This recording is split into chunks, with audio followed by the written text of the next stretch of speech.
It's so wonderful to see you all. And in the spirit of really taking care of ourselves in this world of dysregulation, to enable you to feel really regulated within this group, in this session and beyond, what we'd like to do is to give us an opportunity to be able to really tune in to what we need to feel safe and secure within these sessions. And so I'm going to start by inviting you just to have a pause, just to take a little time. You may wish to close your eyes. You may want to get into a sort of a meditative posture if that feels all right for you. But in whichever way you feel you can connect with your needs right now, maybe closing your eyes a little, having a downward gaze, and perhaps asking yourself a question around what do I need to feel safe in this moment, in this community.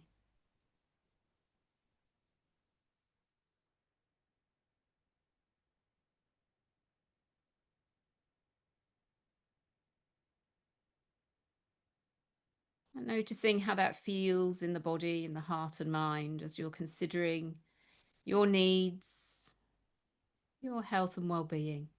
And it might be that you'd like to put your hand on your heart if that really helps you to connect with what's here for you.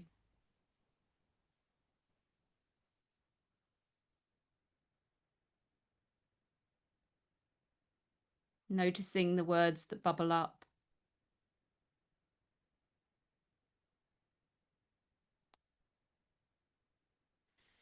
And then when you're ready, just easing from that pause, from that moment of reflection, and inviting you that if you wish to pop anything in chat that feels really pertinent and important to you right now, ways of feeling safe as we connect with each other in community. So please do share if that's comfortable for you, just putting a word or a phrase so that we have a real sense of what's here, what you need. Thank you. Opening my heart. Thank you so much.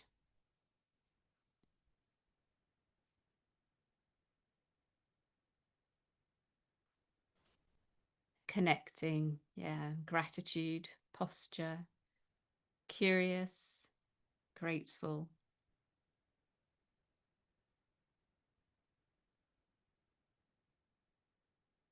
Just considering this space, feeling free to ask questions for clarity. It's so important. Feels like the right time, listening and connecting.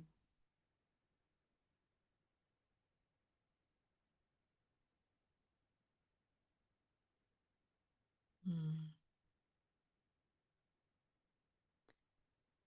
Yes, getting a real sense of being open, being spacious, being grateful, and taking some time to listen to each other, to give each other space, sharing together, connecting, seeing you undistracted.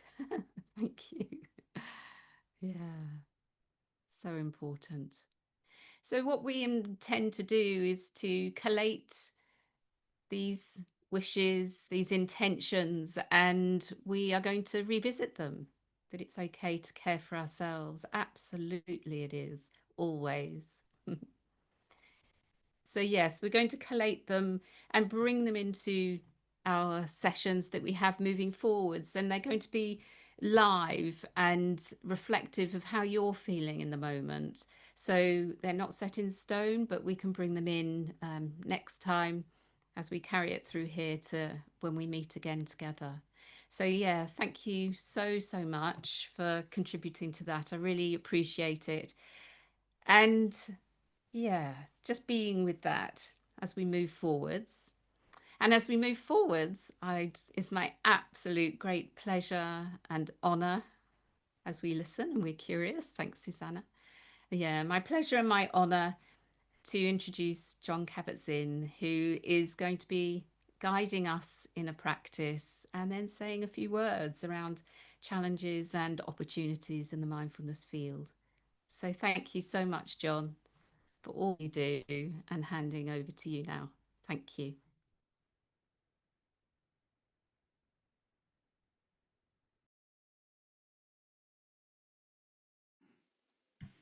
Thank you, Karen. And deep bow to all of you. I'm really moved to be part of this.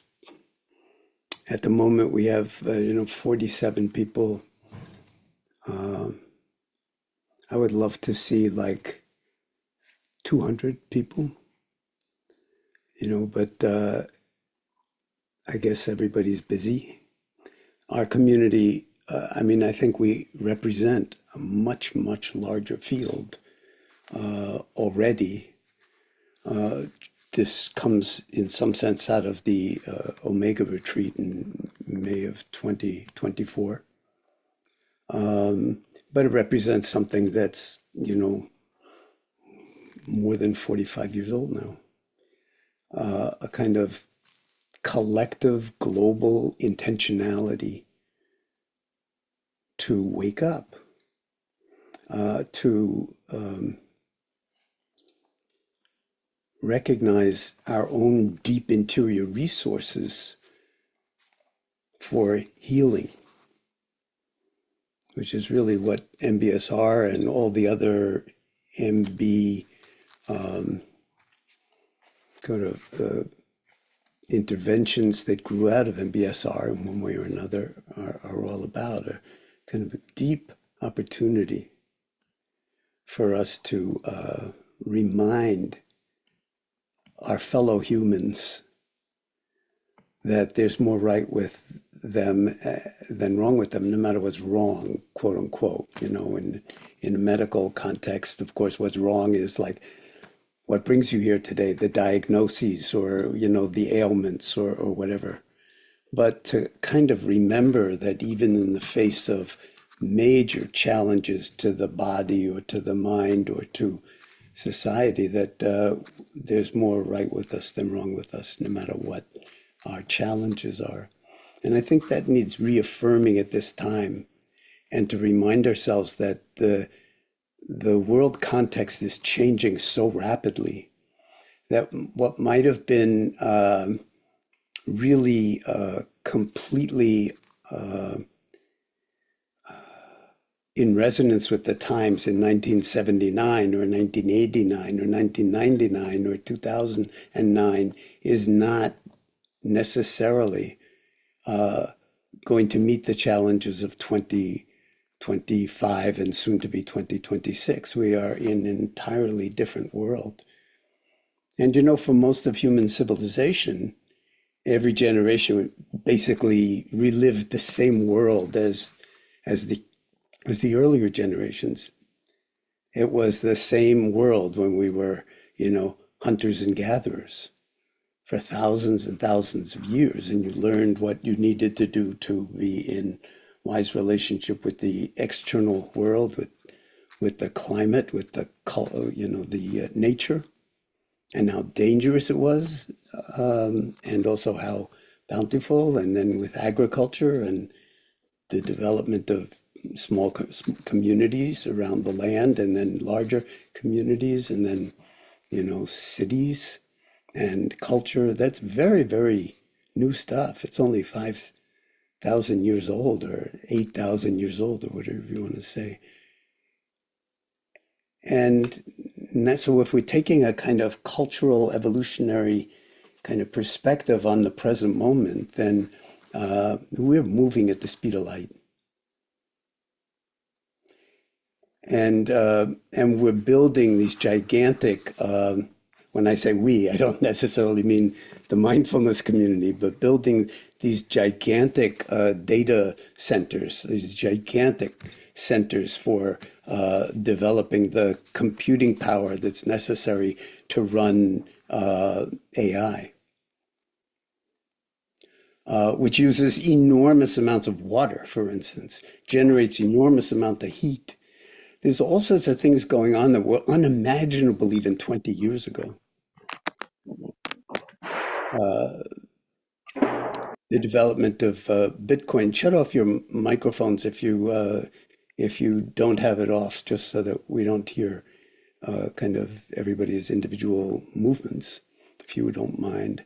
So, just Bitcoin, the mining of Bitcoin, if anybody knows what Bitcoin or other, sort of digital currencies are all about, uses enormous amounts of energy, generates enormous amounts of heat, and uses enormous amounts of water. And probably none of us understand anything about that, but that's the context in which we're operating today. So I want to say a few things about our relationship with the earth and with the climate, and because that's the context in which we're delivering MBSR. People's lives are lived now. They're not lived like 10 years ago in whatever that climate was, or 20 or 30 or 40 years ago. But the Dharma is the same Dharma. The real curriculum of MBSR hasn't changed one bit. But part of the real curriculum of MBSR is to honor what's actually happening in the present moment, which means that whoever is holding down a class, the MBSR instructor, needs to sort of really be aware of all of the forces to some degree or other that are impinging on our lives, whether people are kind of cognizant of that in any given moment of time or not, because they are really creating enormous amounts of suffering. The rate of change, the acceleration in the rate of change over the past generation is so huge that it itself is a source of tremendous stress as well as tremendous potential opportunity if we understand how to get on the horse as opposed to be trampled by the horse. And then the whole question of what is the horse? Because the horse isn't necessarily just, becoming one with AI or with, the economic, culture that's being developed.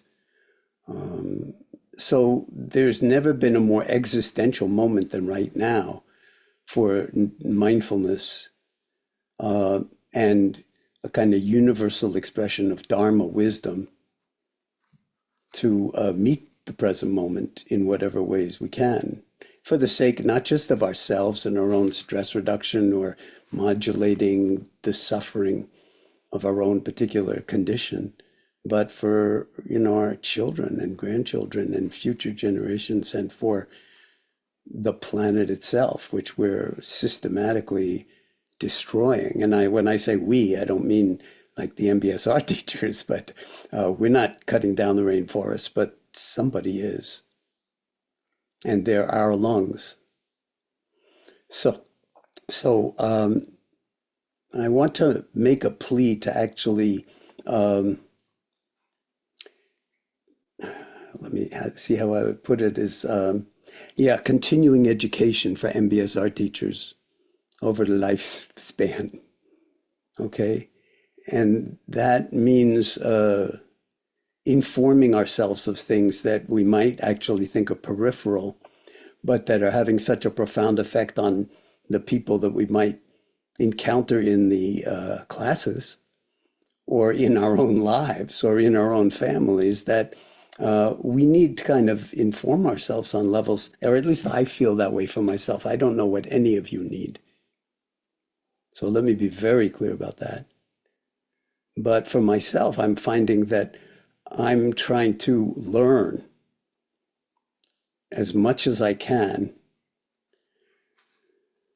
about what's going on in the world, in particular in terms of the warming of the planet and what people are doing about it and what the experts say. And so that means to some degree, doing a lot of reading. And nowadays, I mean, I suppose you could do it all or learn it all on YouTube if you knew who to follow or watch or whatever. So there are many, many different ways in which we can tap into what's unfolding in the world. And I just want to give you a few kind of um,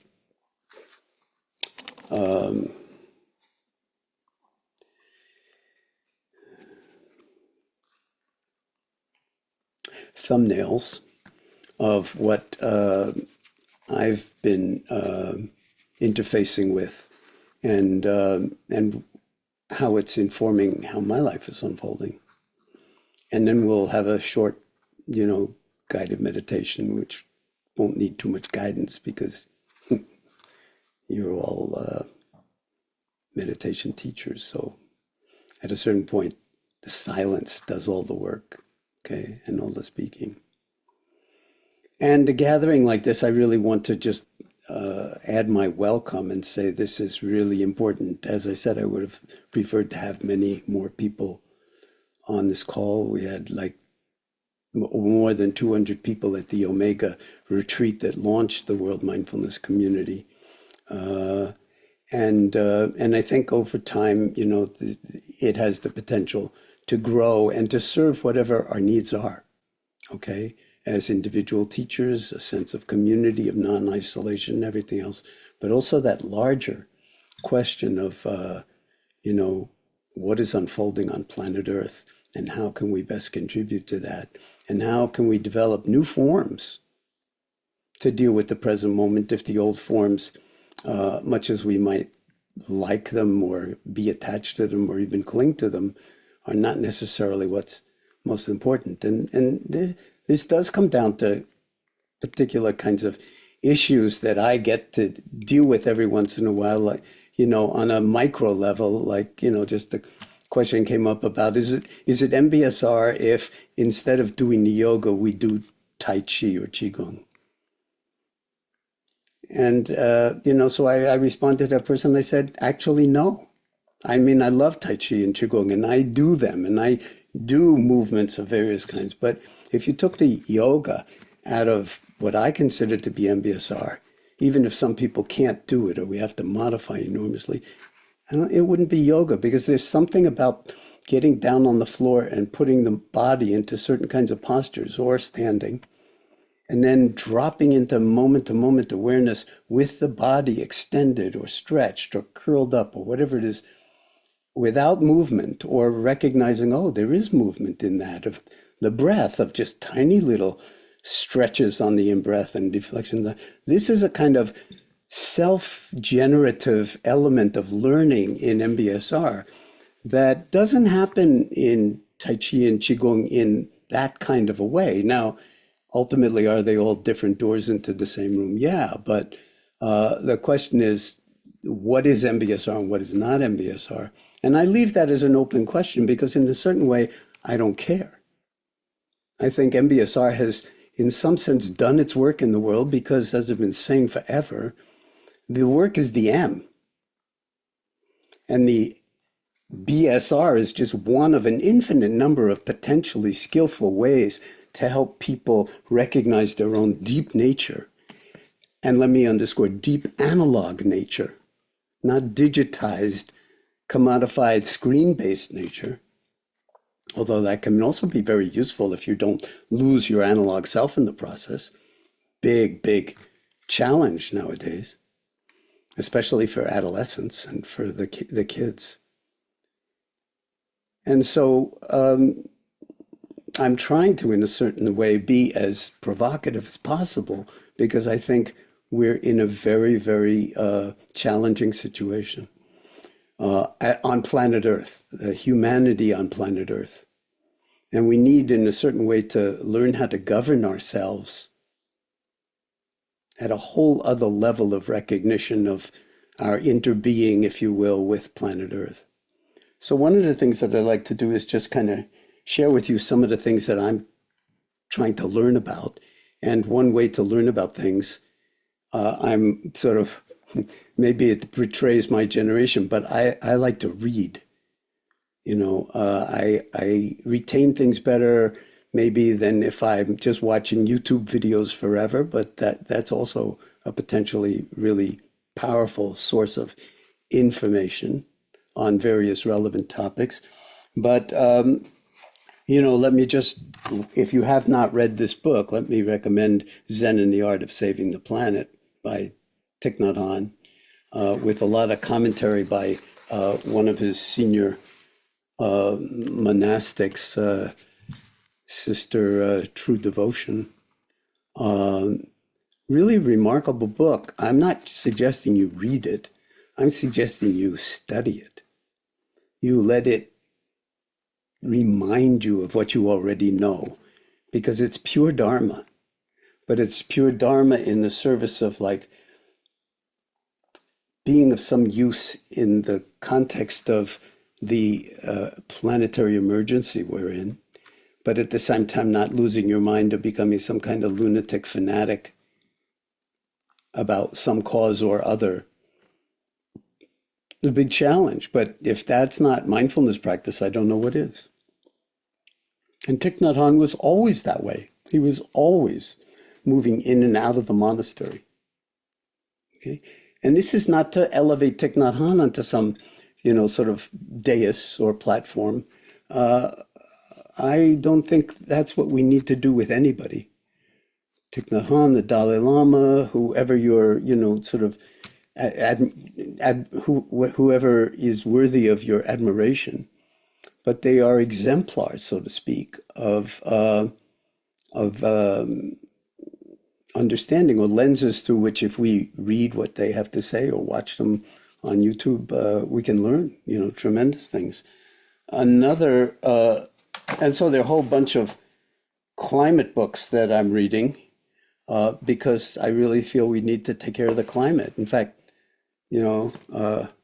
Margaret here has been teaching, Margaret Fletcher has been teaching a whole eco mindfulness, eco MBSR, eco awareness program.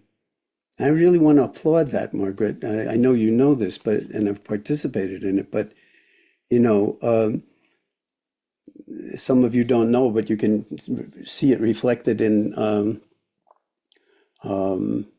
Full Catastrophe Living, that there's a chapter on food stress in there because MBSR used to be 10 sessions instead of 8, and the 9th was on food and the 10th was on world stress. That was back in 1979. There was world stress. There's always been world stress. Don't forget the US dropped 2 nuclear bombs, atomic bombs on cities in Japan. And we know what the consequences of that are, although we tend to forget too easily. So here's another one, and Naomi Klein. This is like 10 years old, but I started reading it just recently. This changes everything, capitalism versus the climate. Okay, capitalism does not have the Earth's well-being in mind. It can't, unless maybe it can because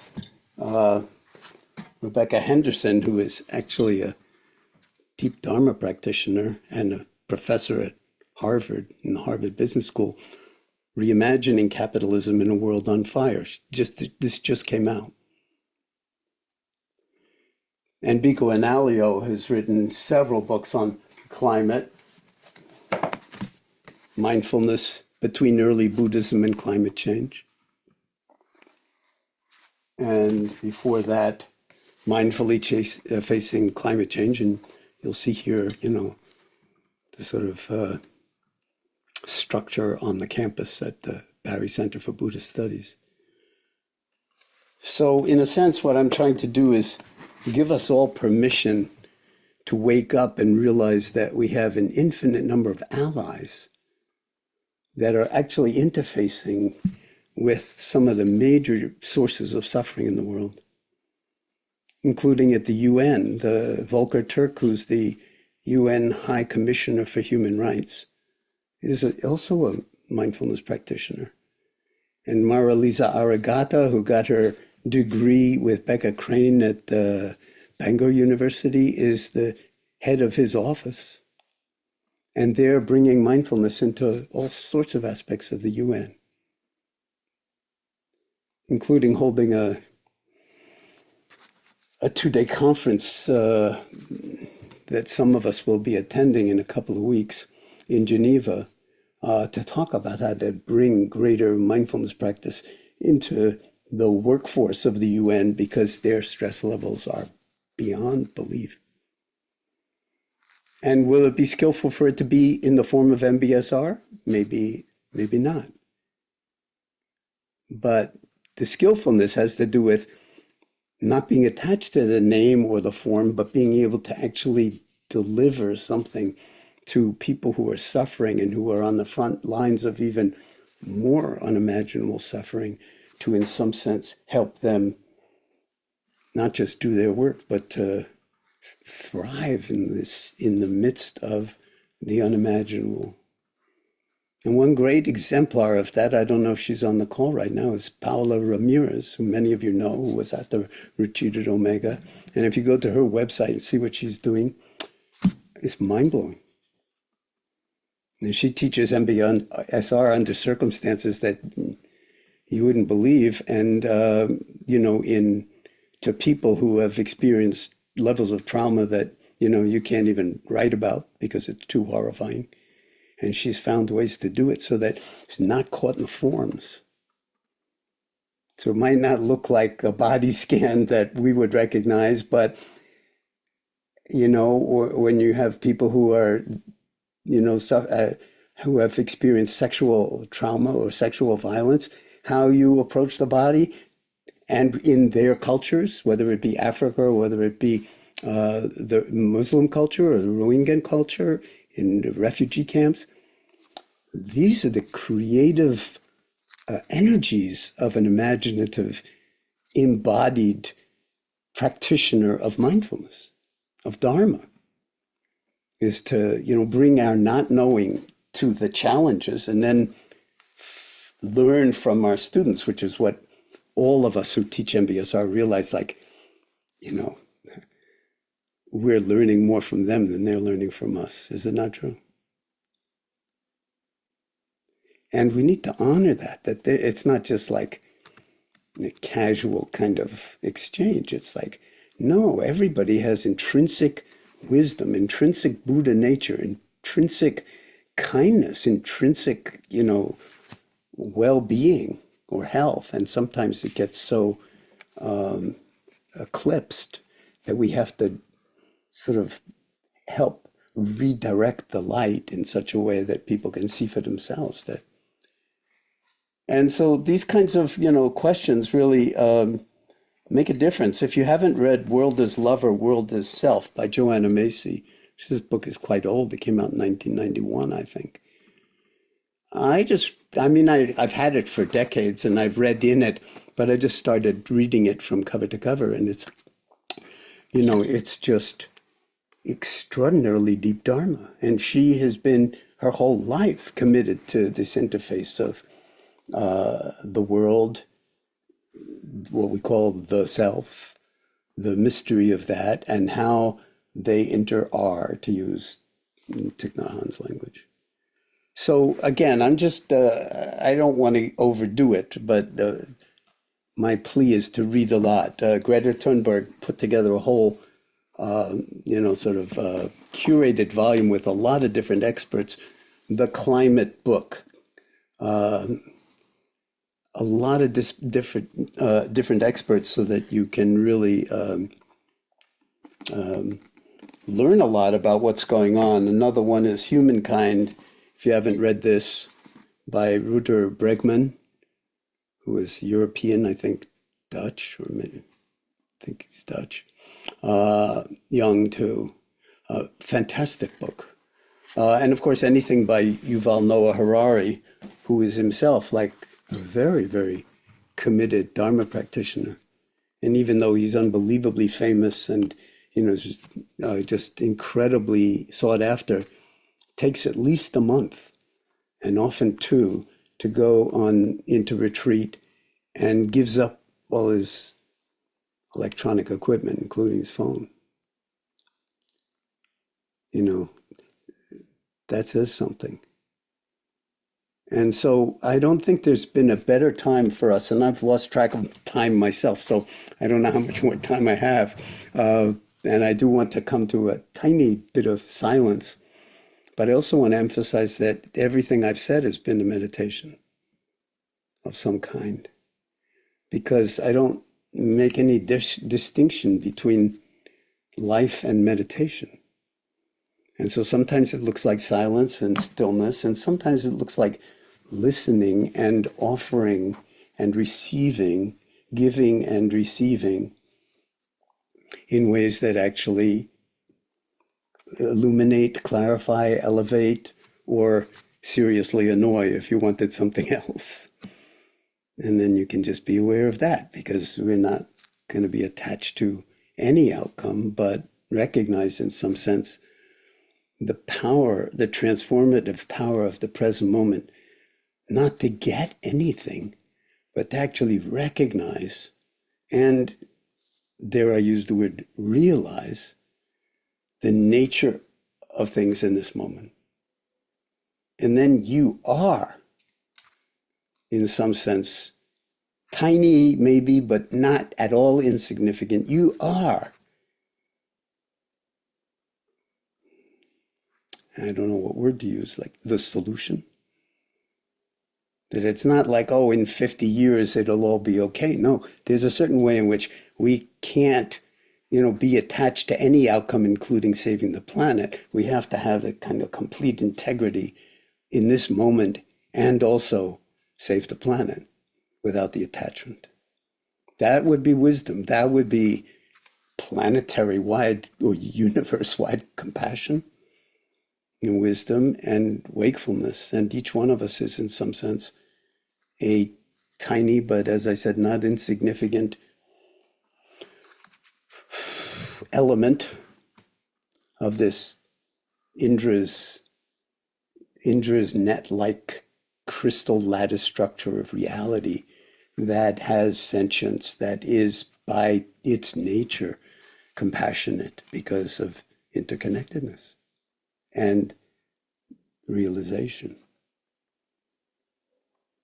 So let's just drop into, oh, I just don't want to forget to mention this book. David Wallace Wells, who's a writer for the New York Times, just came out, The Uninhabitable Earth. Extremely depressing to read it. I highly recommend it. Okay. Again, because we have to work with don't forget, I mean, when I wrote my first book, my publisher said, John, you can't put the word catastrophe in the title of the book. No one will buy it. And that turned out not to be true. And 20 years later, he wrote me a little note saying, you were right. And I was wrong about that one. Because we are dealing with that kind of full catastrophe. And in some sense, he's saying that life after warming is the subtitle. It's not stoppable. We do all this talk about 2 degrees centigrade, 4 degrees centigrade. He's making the argument that with the present circumstances and runaway rampant capitalism and exploitation is not stoppable, and the concentration of wealth is becoming so asymmetric, and with it the concentration of power and weaponry to defend that power, and laws built like to make, in the United States, to make corporations have rights, and as the rights of the people get more and more diminished. This is the full catastrophe, folks, and then some. And do you know anything more powerful than Dharma for actually addressing it? I don't. If I did, I'd be doing that. And so let's drop into silence for a moment. I know I've said a lot and probably lead to a lot of conversation at some point, I hope, in one way. But I want it to be, if provocative in a creative way, in a constructive way, in a healing way. Because it's very important to recognize, that we're all on Spaceship Earth. And Spaceship Earth has its serious problems in terms of leadership, sort of world powers that have very, very different ideas of how to stay in power, but threaten each other unbelievably. So let's let all of that just go, which means not to push it away, but just recognize that it's here. It's always been here, whether we've seen it or not. And we just drop into being. And that we understand something about the relationship of silence to wakefulness.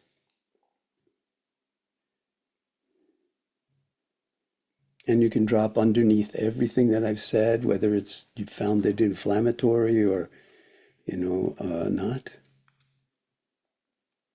disturbing or not. And find a place in yourself that is undisturbed and potentially undisturbable, except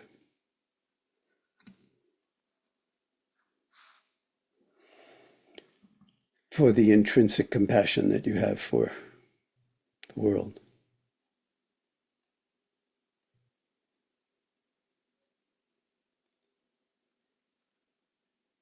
And that compassion, if it's authentic compassion, is undisturbable. And there's no such thing as compassion fatigue. There's empathy fatigue, but there is a huge difference between empathy and compassion. And compassion is an action verb. The impulse to be of some use, to help. So for now, just dropping underneath all of that, all of my pointing words,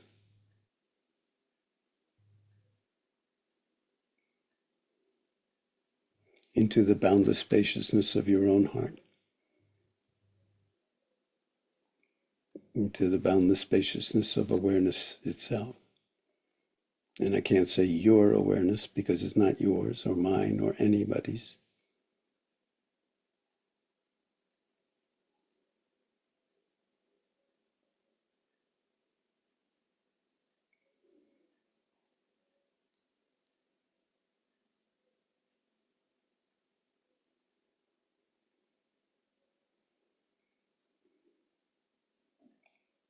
It just is. It's one of the miracles of the present moment, is that there is sentience.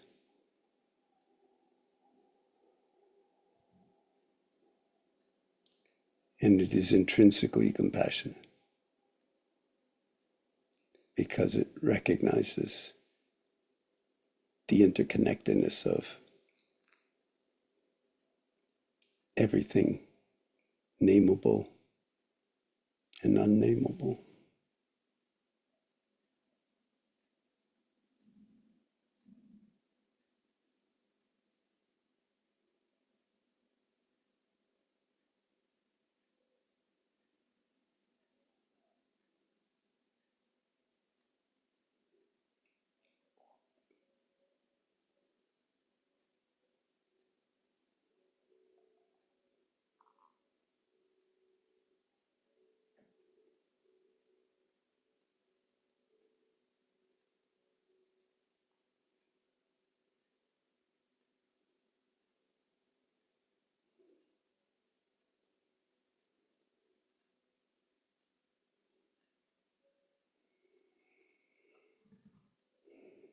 So when you're ready, perhaps taking in a slow, deep, more intentional breath. And then just simply letting it release whenever it releases.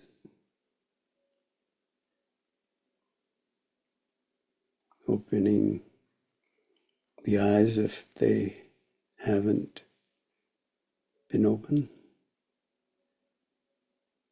Maybe recognizing how open your heart is in this moment, or the degree to which your heart might be open in this moment. A sense of expectation and anticipation about having joined this group, this amazing, remarkable group of people who have some kind of deep karmic connection around intentionality, around right livelihood, around offering something that is profoundly transformative and healing to others as we learn how to listen and embody it in ourselves.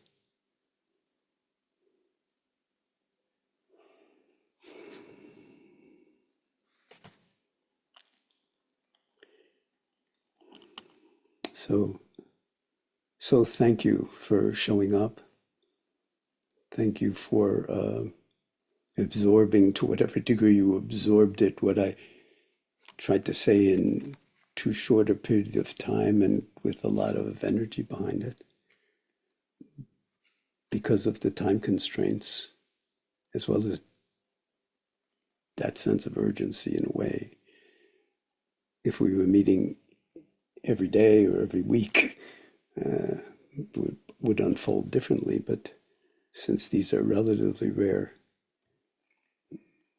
and I have only a small amount of time allotted, making whatever use of it I could.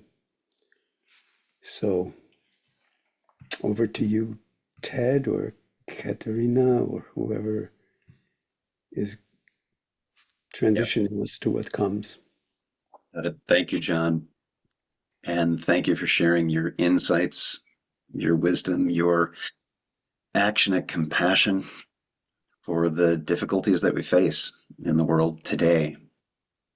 And this is at the heart of this gathering today, is that these difficulties we face are not faced alone. This gathering is about coming together and clearly seeing what it is that we are facing and facing those together. So what we're going to be doing with the rest of our time is we'll have a couple of breakout sessions. There will be a brief, shall we say, mindful pause in between those two breakouts. And then we will come together as the full group to talk about and share what our experiences have been.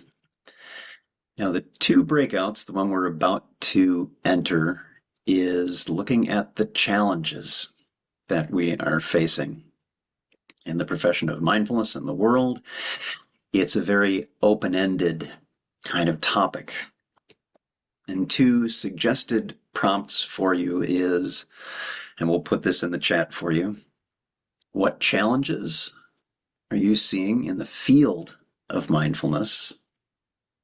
And what challenges are you encountering yourself? Now, those are simply starters. This first breakout is about looking at and exploring what is the environment we're in? What are some of these difficulties that we can face together? That will be our first breakout, and then Katerina will introduce our second breakout at that time, and then we'll talk a little bit more about that at that moment. We will go for about 25 minutes, I think, for this breakout session. And I will see you back in about half an hour. Thank you, everyone.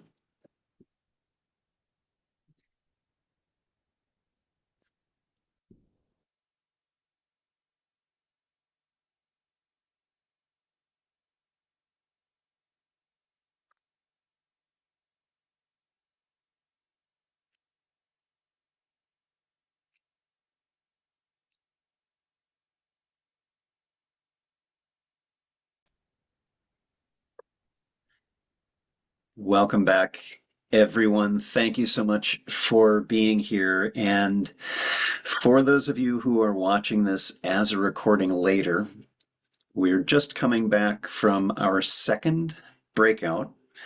We've had two breakouts. One is on the challenges that we're seeing in the field of mindfulness and for us as mindfulness professionals. And then the breakout we're just coming back from is the opportunities that we might see, because the landscape has changed around us, and adapting is a very important part of how we work with the challenges that we're facing. So with that, I'd like to hand things over to Gwenela. Thank you. Thank you, Ted.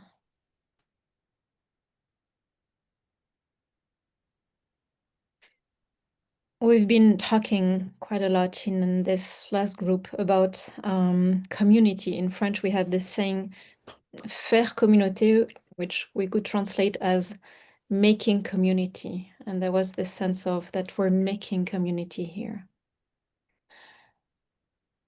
In French, there is a tree that is called un tremble. Un tremble, I looked in the dictionary. I think it's an aspen, not sure. It's these trees that are just amazing because they're composed of all these leaves. When there is just a little tiny, yeah, exactly, John, a little bit of breeze, all the leaves tremble. And that's the name of the tree. Like in French, it's a tremble. Yeah, it's aspen in English. Yeah, and we say instead of tremble, well, the tremble's a nice word. We say that they're fluttering. Flattering, Yeah. yeah.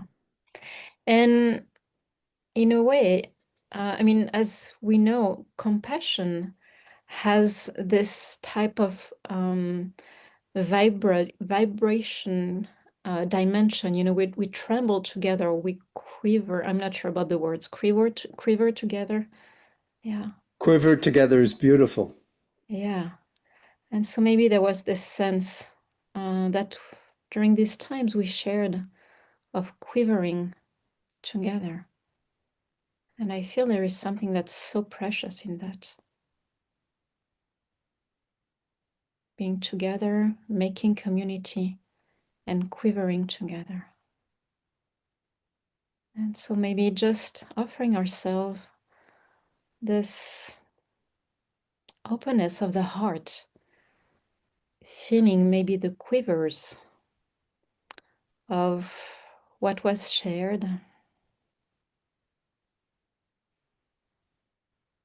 maybe some momentum in our hearts,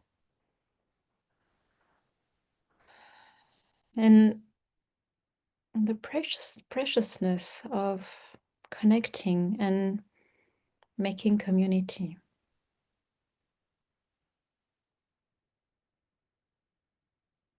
And just dropping in this moment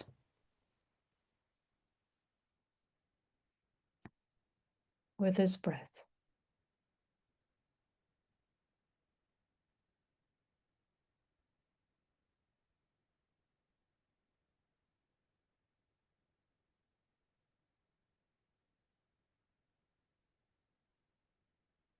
Letting the winds of the words dissolve and dwelling in this moment.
And in our own time, allowing the eyes open if they haven't been open yet, and just maybe allowing our gaze to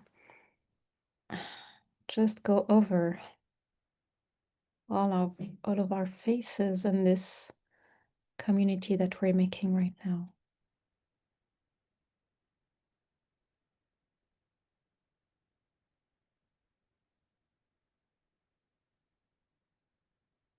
Thank you for being here, and heading now to Katarina or Ted, I'm not sure. Thank you.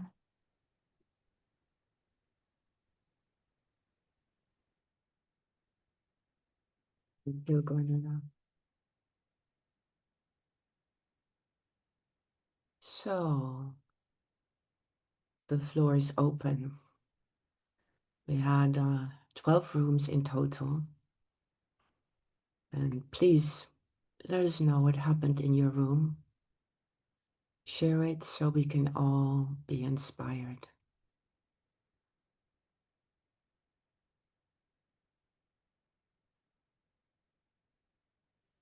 And we'll be leaving for another room. Just a note, this is the heart of our coming together, is you sharing your wisdom, your insights, the difficulties, concerns. That is part of what we need from each other. This will help certainly with what this group does in the coming year for additional gatherings, but also learning from your insights about what you're seeing. So if you have something to give voice to, this quaking that you're noticing, you can use that raise hand button at the bottom. I'd like to hear from you and learn from you about what you're encountering. So please tap that button. Don't be shy. Michael, come on in. Somebody's got to start it. Thank you. So I just want to share my little quivering, fluttering. It's mainly from the challenges room at the beginning. One of the main things that we discussed was, I think Joe kind of framed this as a marketing problem for mindfulness. It's how do we cut through the superficial representation of mindfulness and the way it's portrayed within, say, schools, health service, coloring in books, all that kind of stuff, and really try and convey the absolute importance and seriousness of it. I think that's probably all I want to say for now. And then there was another comment from Edmure about how people are often seeking quick fix. I wonder whether the messages that are being sent out are not as accurate as they could be. Hope that's helpful. Thank you, Michael. Appreciate that. Jeremy, go ahead. Nice to see you. Nice to see you. Hey everyone, I'm Jeremy in Toronto. Yeah, it's been really great to be here in the rooms and discussing what's been in my head for a while. I worked for an organization called the Center for Mindfulness Studies in Canada, in Toronto, and unfortunately, we had to close. And I know a lot of people have experienced this. And yeah, just in our groups, I now run an organization called the Mindfulness Council of Canada, and we're developing to support mindfulness teachers here in Canada. And it's not an easy thing because people are expressing the difficulty of getting people to join programs, people to stay. I've actually heard a couple of people in my group say people don't even sometimes stay in the groups. They're having a hard time. That speaks to the busyness, I think, of the culture as well. And some people spoke to social media and kind of how this is kind of the anti-mindfulness, or maybe I'm saying that, but at the core, how do we use these things? This is how people are interacting. These are ways, people are using this. People are with their phones. So there's this new world. We're seeing the mental health epidemic rise and rise, and this is something that can help people. Helped everyone in this room. I've touched thousands of people's lives, and devoted myself to MBSR and MBCT, and so great to be here with John,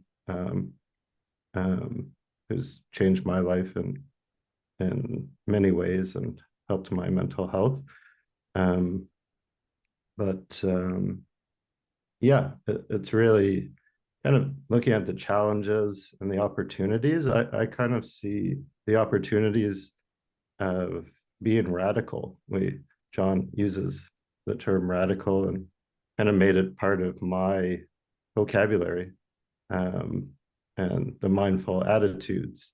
And how can we be radical and progressive, and use those mindful attitudes to reshape, to offer it. I think mindfulness, unfortunately, has been dragged through, and has been saturated, and a lot of pushback with the term, which makes it hard for people to even get people to be in the programs. I lost my job. A lot of people are experiencing that, and that's just the nature of it. And I got the opportunity to ride the trendy wave of mindfulness and have a living, working for a mindfulness organization and sharing. And now I'm just not doing that. I'm doing this stuff for free, trying to pay my rent, but still dedicated. And I think, yeah, we can be radical, take into consideration what is here. Also, the youth are using these other ways of accessing, and they're not picking up mindfulness. But once people try it, I used to do info sessions twice a month, and I'd offer the practice, and when they'd experience it, there was something there. So how do people experience it? So we live in capitalism here in Canada. I know a lot of you people live in it as well. And it's how do we be radical and work within a system that's working against us in a lot of ways. I'll also point out, from talking to people, being in mindfulness organizations, and experience a lot of non-mindfulness in mindfulness organizations. I've been hurt, and just because mindfulness wasn't at the core of the organizations I worked for. And that's why I'm working to build a mindful organization. I'm seeing a lot of politics within mindfulness. I talk to people, and everyone has their thing. There's a lot of money caught up in mindfulness. There's different ideas, and there's a divisive nature because there's money and ego attached to it. It's the opposite of mindfulness. And I know it's very hard, but I think we're always dealing with that. And this organization is like questioning this organization. At the core, it's the practice. We're trying to get the practice out, but I think it really kind of holds us back because there's so much politics, and ego, and we're human. That's just the nature of it. But I think it's really the politics, the ego, and the lack of mindfulness within mindfulness organizations can really hurt us. So I think, again, the opportunity is for us to be radical, to use the mindful attitudes, and be reasonable and realistic to where we're at. And I think, I forget who mentioned it, but these things, they can't come together too often. But I know things like this, they happen, and then we kind of all go our ways, and not much changes, in terms of practicing now. I think this is the opportunity for us to do the work, internationally, and try to help this, that we can get it to as many people as possible. And I also tell people, mindfulness is 2,600 years old. We don't have to save it, so to speak. We don't have to make it popular. The passion is there. and you see it in this room. So whatever it's there, it's always going to be here. But I think we have an opportunity and to do something, to be radical, to make the changes that will help us together as a community. And we know how powerful this is. It's the most powerful practice I've come across for my own mental health, for my depression. And last night, John, I listened to your classic first album with the yellow CDs, and brought me back to 15 years ago when I was in a deep depression, and remembered how powerful it was. So I'd love for this to become something that's instant and happen. So I took a lot of time, but thank you. I really appreciate. Thank you, Jeremy. You brought challenges and also points of light. So maybe the next speakers can include what you said in what, but we will listen to 4 more because there are more hands. Joey, please unmute yourself. Thank you. Yeah. Such beautiful shares. I wanted to build on a point that was made a little earlier around kind of marketing. I even hesitate to use the word, but I did ask Michael about that in our breakout. And one thing that kind of came up in a couple of different conversations in both these breakouts was just the ingenuity, the innovation around the ideas of collaboration, integrating mindfulness and other modalities, blended training, so bringing mindfulness into different trainings that already exist. But I think the larger question that I had and I wanted to offer up to the group was sort of the idea of marketing and just pitching this in a way that can pull people in without circumventing or undermining the trust that we have and the value we have in how important the practice is in its totality, in its entirety, right? So maybe others have some ideas or thoughts, because the minute we take this and turn this into a marketing exercise, even though we exist in capitalistic societies, that the minute we turn it into one where it's attracting people that are in it for the quick fix, then we're undermining the practice itself. So just beautiful shares with many people in this idea of trusting the practice, collaborating. There's a lot of strength in all of this, but we realize and we recognize we want to bring it to more people. So there's just these balance and competing forces that are at play here.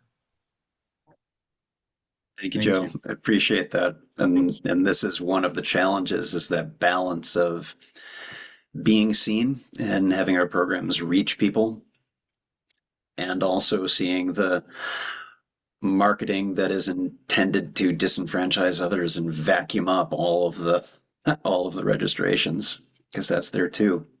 And that is also a balance and part of the conversation. Thank you for that. Dalida, please come on in. Thank you for the opportunity to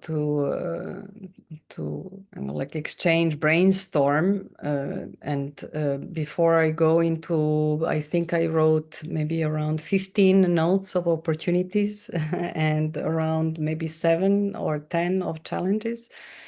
I would just like to express the wish that we don't stop with this sharing, and that as John mentioned at the very beginning, that it's not about making one-off meeting, but really having getting together more and making something more out of it. But I'm sure something will happen. So here are opportunities. I will read them in bullet points as I wrote them. So the speed of communication is enormous. In a very short time, we can reach out a lot. 45-second teachings are possible.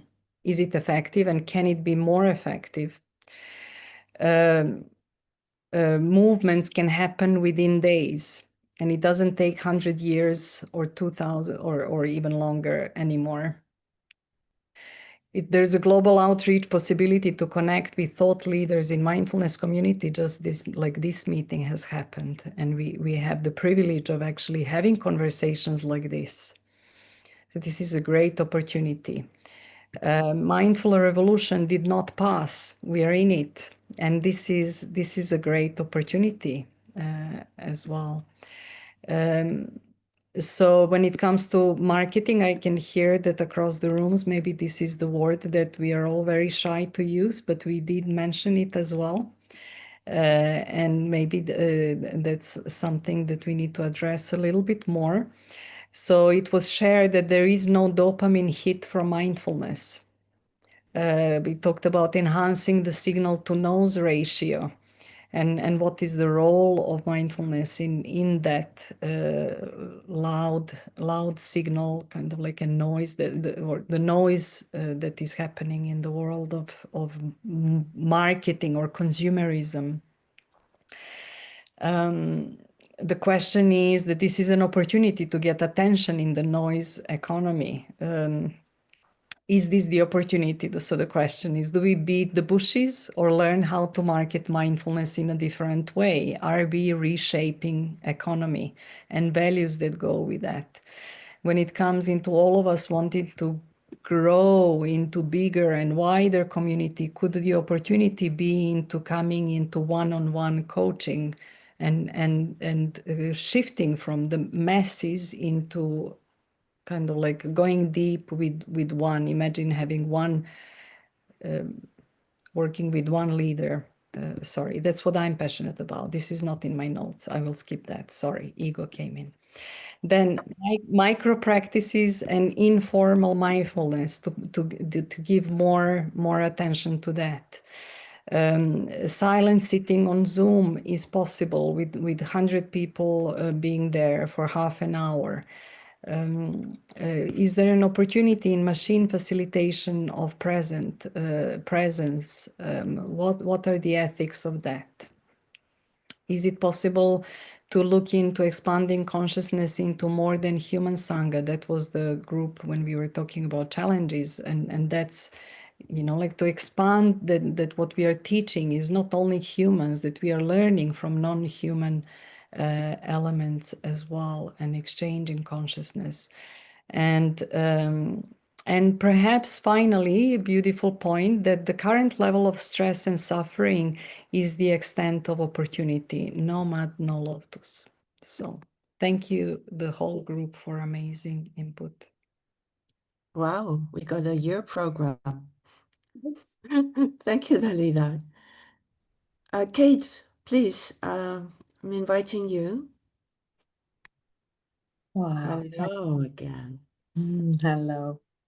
Yeah, goodness. How to follow that? So I'm just going to allow a moment of quiet just to let the beautiful sharings that have been shared so far settle, and just to feel into what it would be helpful to share.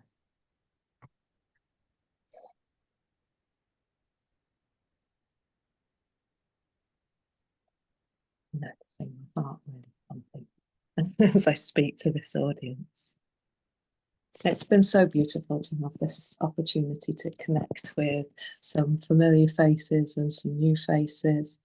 And Kate, your screen is moving in a way that makes me dizzy, maybe also some others. Yeah, this is this is better. I'm having to hold it up because, sorry, I'm having a technical glitch today, so I'm on my phone. But I think if I put it on the desk, then people can't hear me. Yeah, no, it's steady. Thank you so much. Sorry.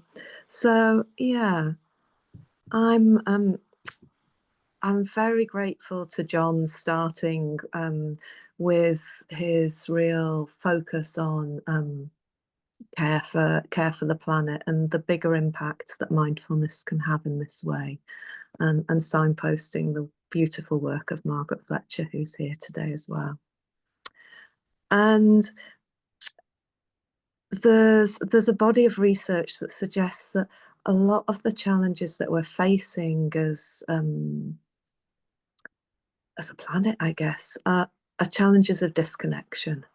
from ourselves, from each other, and from a more spiritual understanding of the world. And this is based on the work of Otto Scharmer and Professor Christine Wamsler. And it seems to me that there couldn't be a better placed way of addressing these challenges than mindfulness, that we're in such a well-placed situation to be of support for the world. And like so many, sort of, I also struggle with kind of marketing, with the term marketing, and how to be part of the great turning, to reference Joanna Macy, at the same time as being part of this great unraveling that we're in at the moment. And as one way to sort of explore that, I signed up for Youth School, Otto Scharmer's Youth School this year.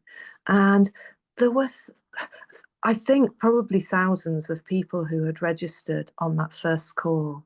And so there is a hunger for this. There's a hunger for these teachings that we have to offer. And Otto's most recent book is called Presencing.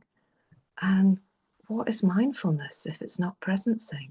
So I'm just sharing some sort of reflections there as a sort of speaking to both some of the challenges and the opportunities, and yeah, how we continue some of these dialogues and build on the beautiful foundations of the 2000 plus years, the work of John, the work of people like Margaret, how we kind of build on that work to really support the world in the time that we're facing right now. Yeah, thank you. Thank you, Kate. Margaret will speak after Simon. So we will hear more from her. Thank you, Kate. Simon, please, microphone is open for you. Thanks, Katerina. Hi, everybody. Good evening. I'm sorry I had to join late because I was at work. And so, John, I missed your sharing, your input. I was in Delita's group, so that was a very impressive summary, Delita. Really impressive in a short space of time. And there's quite a lot that's in my mind at the moment. I just maybe would draw on one particular thread, and it's many of you would have read Joseph Goldstein's book One Dharma, extraordinary book that he published quite a while ago. And one of the standout things for me is he said the Dharma is both radical and conservative at the same time. Radical in the sense that it keeps adapting to context, and conservative in that its core truths remain perennial, irrespective of context. And so I think that our great dilemma is kind of maybe thought leaders is to hold both truths in equal measure. And how do we meet the moment in a way that that is responsive to the actuality of the challenge that we face now, which is very different from 15 years ago, or 20 years ago, or 50 years ago, or 2,000 years ago, in a certain respect. And for me, that is because we are being dramatically influenced by technology. And in these complex information systems, as Yuval Harari says, the truth sinks to the bottom. And mindfulness is essentially about the truth of who we are. So how if we, Jeremy, if we're going to be radical, then let's be radical. While we conserve the ethos and the ethic and the essence of what really can't be changed anyway. Awareness, compassion, wisdom are our nature. So there's nothing to do there really. But for me, how do we bring it to scale? How do we get more people rather than 50 people, even 1,000 people? It's not many people if you consider there are 8 billion people on the planet. And for me, the real challenge is that if we are aversive to the technology and see it as other and the enemy, then we're missing the radical element that you referred to, Jeremy. So we need to be able to come into a wise relationship with the technology to use it for the conservative element of the Dharma. I think that's one of the great challenges in front of us. And how to do that is it's perhaps its own conversation, its own maybe dedicated conversation, because the technology is growing apace, as we all know, with alien intelligence, as Yuval Harari calls it, not artificial intelligence, it's AI. But coming into relationship with that technology is absolutely critical at this time for thought leaders in mindfulness. If we fail to come into relations with it wisely, we will not be able to make good use of it in service of sharing the Dharma, sharing the practice, sharing the essence of what we're also passionate about. So yeah, that's just something that I wanted to drop in. Thank you. Thank you, Simon. You're really bringing up an important theme of whether we go with the flow or whether we resist it. And whether when the car was invented, people wanted the faster horse, but now they wouldn't. So we really must open our blinds. Thank you. I'm now inviting Margaret. Thank you so much, Katharina. Wow. What a gathering. My heart's pounding. And one of the things that I said in one of the breakouts is that for me, 2025, 2026 is about risking everything that I can, wisely, compassionately risk. That's just how I've been feeling for a few years now. And so I love the talk about radical, and Simon, like the radical nature of that inclusivity that you were just naming. So it is, therefore, don't we say this awareness includes everything. So I really applaud that. And my discoveries in these past few years have been in radical in a similar way, and the sense of practicing in a radically inclusive way with everything. Well, that just sounds like what we've been doing, but with all the life on this planet and beyond. I was telling one of the groups that I'm in a learning group right now. They were naming last night that the percentage of biomass that human beings take up on this earth, 0.01%. So, I mean, just let that hit you. That's the percentage of life that we represent. And are we behaving like that? So I know that is the dilemma that we're in. But there's a realm, a dimension, there's a dimension of practice that means busting through the walls and recognizing and practicing in a moment by moment way in connection with all life that was not available to me in the way that I was trained. I'll just say that it wasn't. It's taken me a few years to start to get a sense of what that can mean and what happens when teachers come through something like that. So far, small number of teachers have come through. It is my radical goal to get every MBI teacher in some way to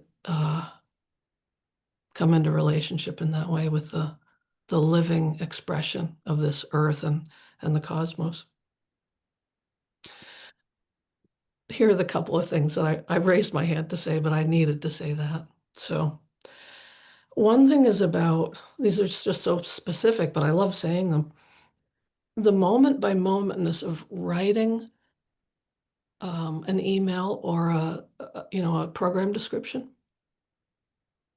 The moment by momentness of staying with myself and feeling the greed start to arise, and just like back off, hands off the keyboard. So this is what we're talking. It's one of the things that we're talking about here, and I just want to encourage everybody to just think of it that way.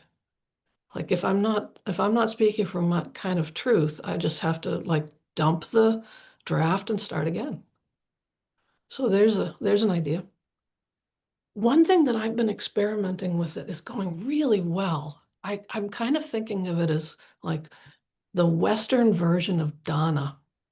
So I do need to get paid to keep my lights on and do my work and keep my body alive. But what I do when I put a program out now is I'll put $1 as the bottom price and I'll put a really high number as the top price. And what I'm finding is like, yeah, wow, there is a huge range of capability for people who are interested, and that it's kind of a, self-regulating, um, multiple entity support program. So set a price way lower than you ever would and set a price way higher than you ever would. And then don't worry about what kind of bell curve you get. It's going to take care of itself. That's what I'm experiencing. So I just thought I'd throw that idea out there. Yeah, it's lovely, lovely to be with you all. Thank you for the shout outs to folks who have already been through the 6-week workshop. Thank you for the shout out, John. Thank you, everybody. Thank you, Margaret. Ellen, would you please open your microphone? Thank you, Margaret. That's a wonderful suggestion. I want to say something about the technology, Simon. Thank you for what you brought up, and the word pace. I don't know how you see the pace, but I see the pace as outpacing those billions of people that we'd like to reach in some way.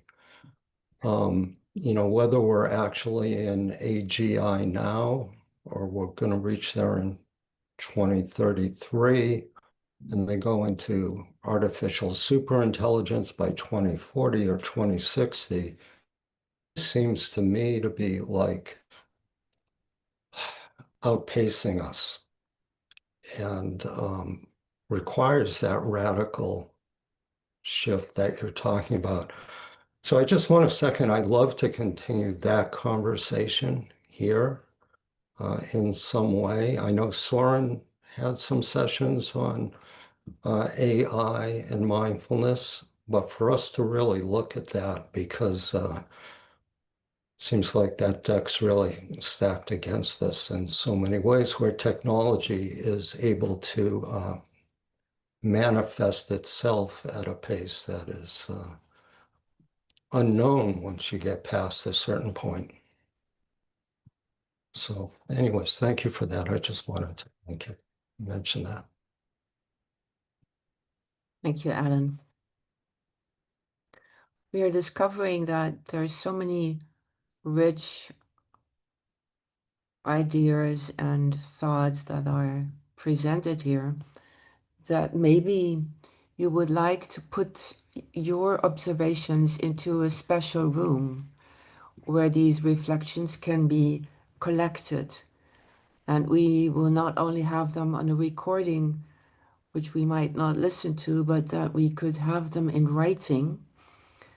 And we would really like to invite the people who have already spoken up to go to that room on the platform, but also to the ones who might not have the chance today to speak up, because we have 20 more minutes to go. I'll remove the pin, Ellen, so we can see each other, all of us. Who here is on the Mindfulness World community platform?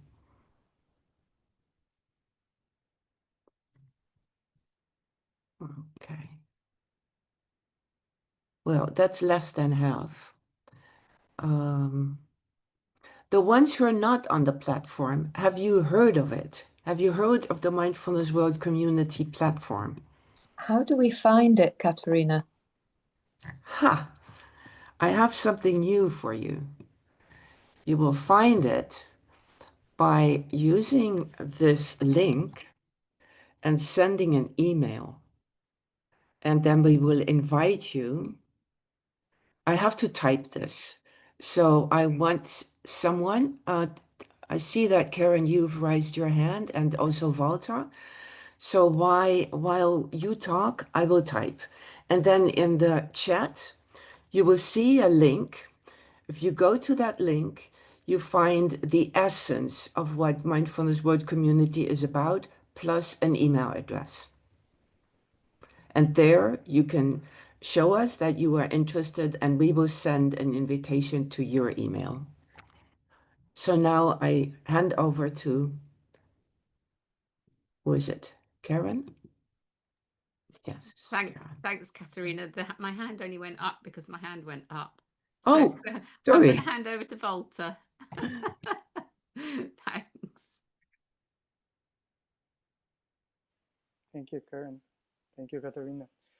I will I often get caught up with thoughts and speak longer than I would like to. But as you were speaking, each of the speaker, most of my ideas just dropped to boil for later, maybe to comprehend it later. But I had this idea that I wanted to share with you, because not every meeting has this important topic, which I assume should be a weekly topic every week, every day.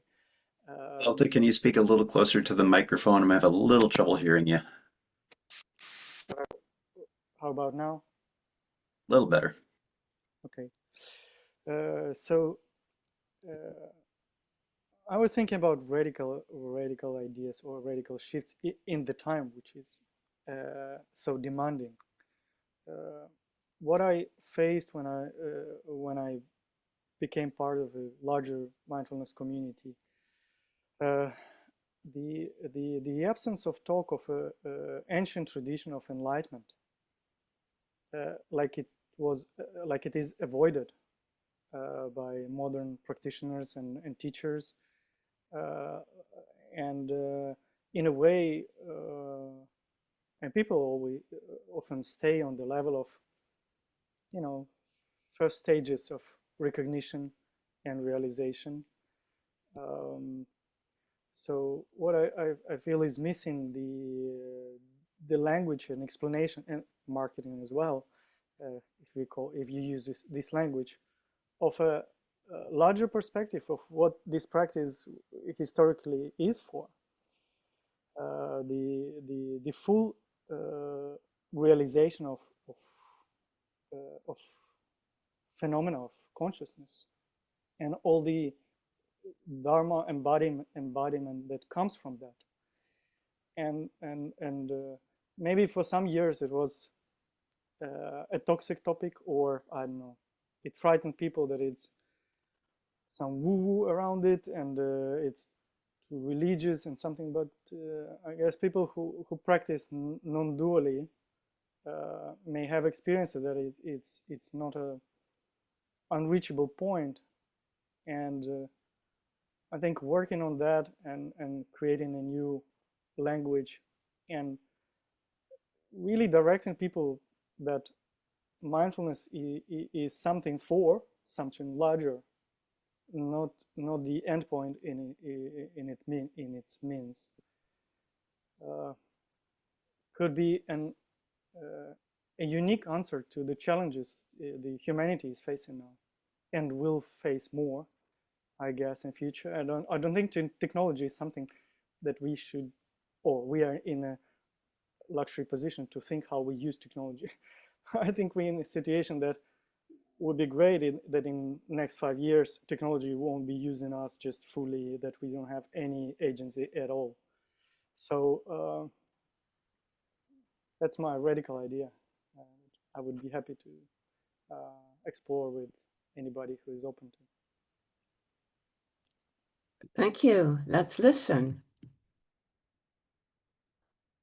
Who would like to respond to one of the radical ideas that we already heard? Yes, please, John.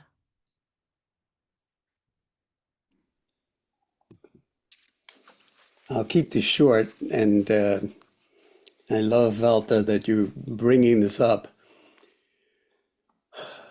And it's fraught with challenges because as soon as you make claims around the E word, that it's all about getting to some place that we'll call enlightened, then it, in some sense, warps the trajectory of non-duality because you're always beginning meditators, if the idea is, really the idea is you need to get somewhere else, you need to achieve or attain enlightenment.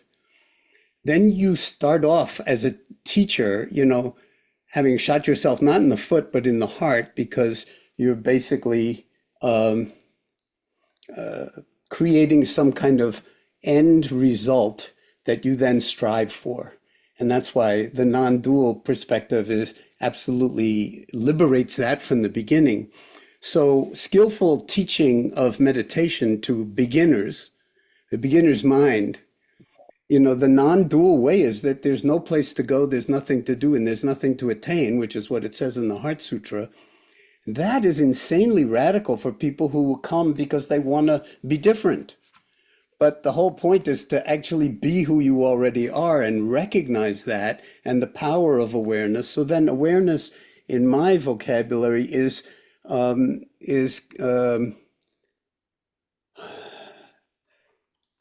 congruent with any kind of enlightenment kind of construct that you want to build around it. But I kind of have come around to saying, well, maybe in the end, there are no enlightened people, that this is not what it's really about, is enlightened people. There are only enlightening moments. And the more of them you have, the better things unfold for both yourself and the world. And if you ask the Dalai Lama or any high teacher in the Dharma tradition about that, of course, they'll all deny that they have attained anything. And there's a very, very good reason for that. So the skillful teaching of non-dual Dharma, really, as Valta well knows, is really kind of paradoxical because, yes, there is some major important reason for engaging in this. But as soon as you open your mouth and name it, you've shot yourself in the heart. So the best to embody it. And then to speak about, maybe the next Buddha is the Sangha, so to speak, that it is not going to be some savior, whether it's Christ or Buddha or Muhammad or anybody else, but we are the people we've been looking for. So that's just a kind of little grace note on what Valta said, which I have total respect for.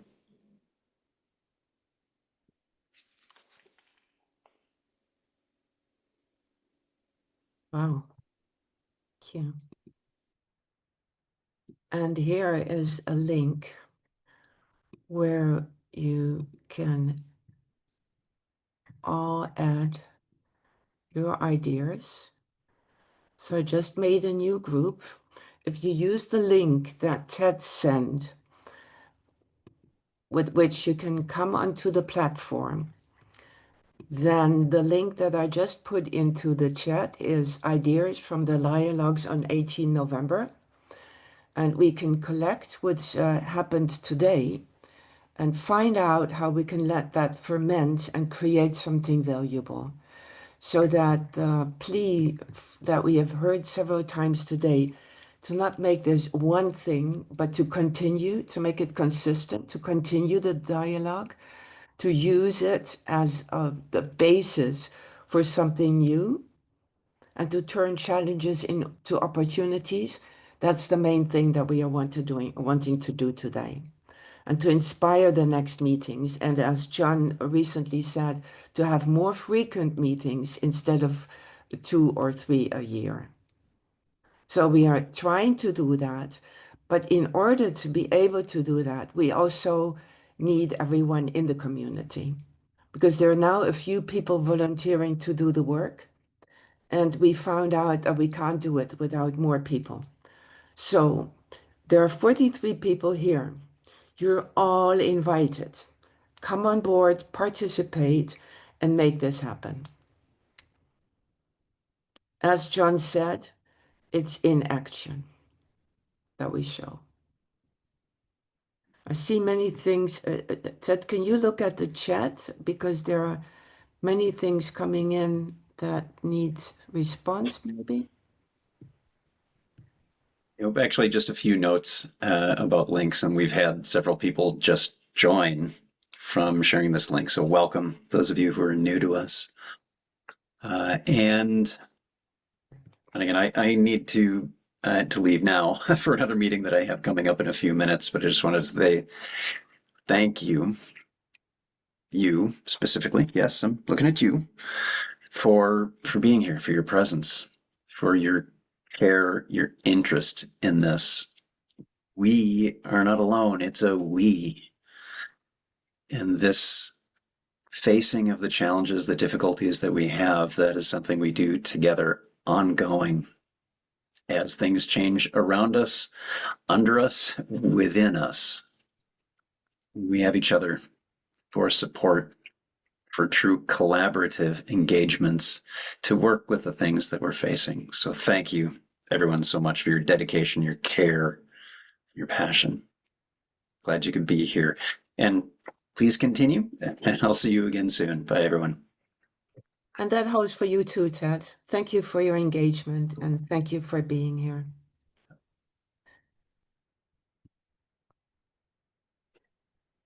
John, may I hand over to you for closing remarks, because we are on time.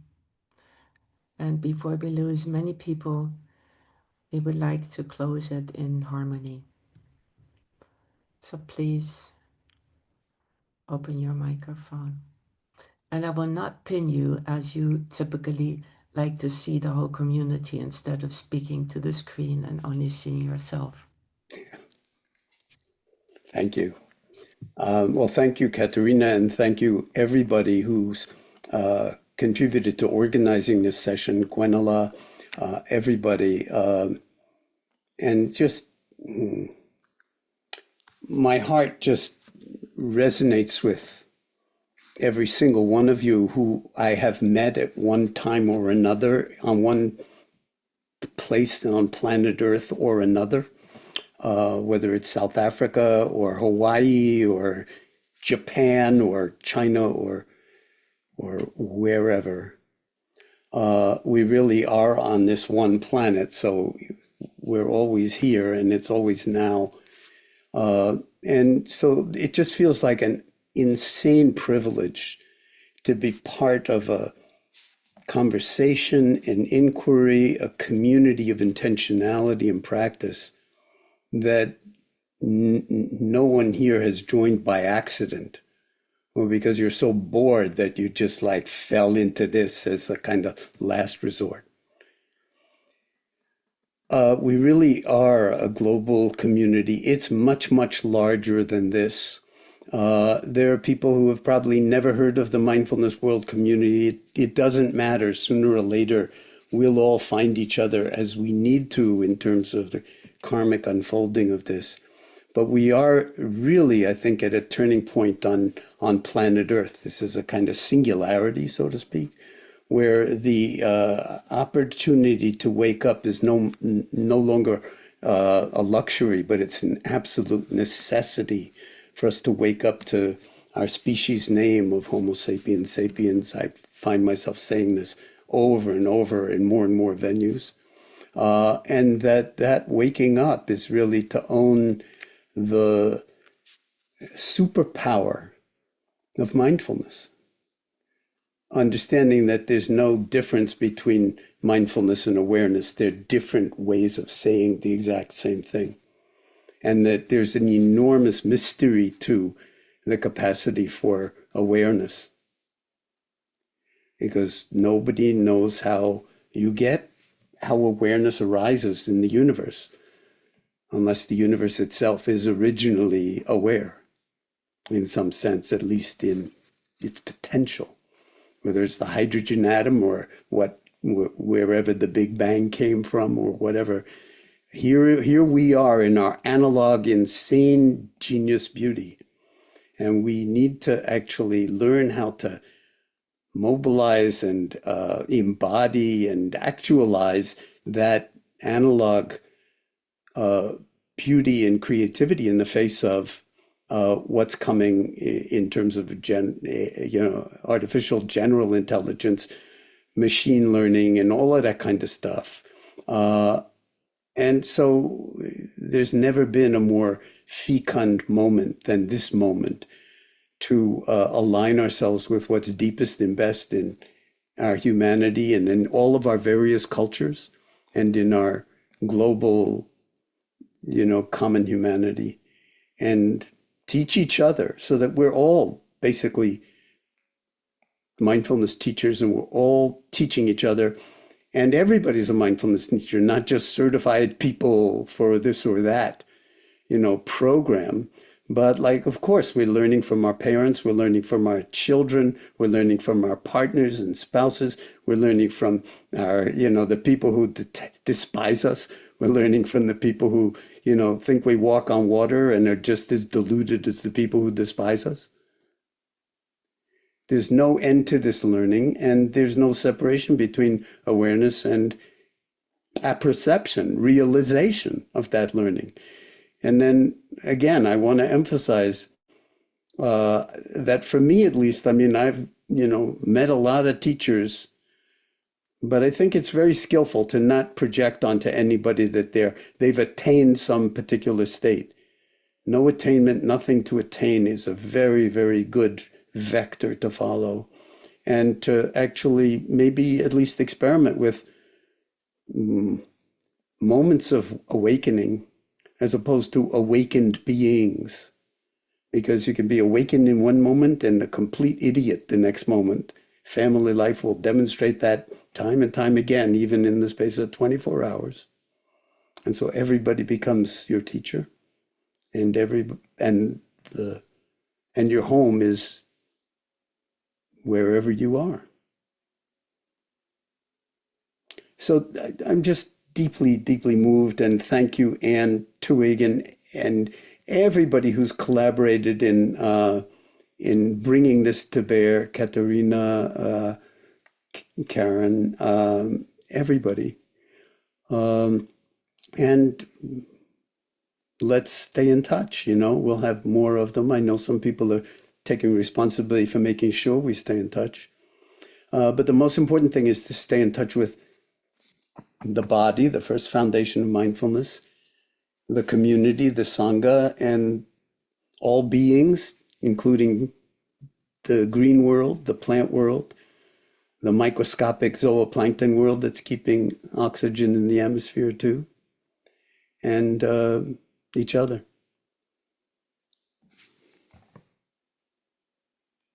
Thank you so much. Bye for now.